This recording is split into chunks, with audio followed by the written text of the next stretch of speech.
फिलहाल मध्य प्रदेश के छतरपुर जिले में मसूर फसल की उत्पादन उम्मीद से कम हुई है। कम बारिश के कारण किसानों ने कम पानी वाले फसल मसूर को चुना, लेकिन फसल का औसत उत्पादन पिछली बार की तुलना में घट गया। हालांकि राहत की बात यह रही कि सरकार ने मसूर का समर्थन मूल्य 6700 प्रति क्विंटल तय किया है, जिससे किसानों को अच्छा मुनाफा मिल सकता है। कम पानी में भी मसूर फसल का सहारा 11,460 हेक्टेयर में बुआई। किसानों ने इस साल पानी की कमी को देखते हुए मसूर की खेती की प्राथमिकता दी। सूखे में भी होती है खेती। मसूर की फसल कम पानी में भी तैयार हो जाती है, इसलिए यह किसानों के लिए एक सुरक्षित विकल्प रहा।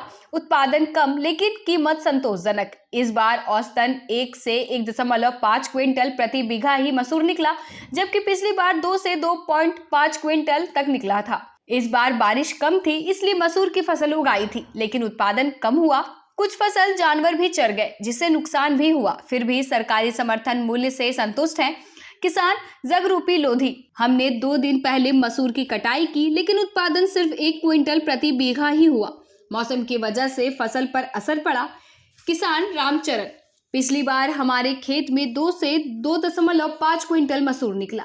इस बार 1 से 1.5 क्विंटल ही मिला, लेकिन अच्छी कीमत मिलने से घाटा नहीं हुआ। कम पैदावार के बावजूद क्यों संतुष्ट है किसान? मसूर का सरकारी मूल्य 6700 प्रति क्विंटल है, जिससे किसान को अच्छे दाम मिल रहे हैं। कम पानी में भी यह फसल सुरक्षित रहती है, इसलिए दूसरे अनाज की तुलना में मसूर लगाना सही फैसला साबित हुआ।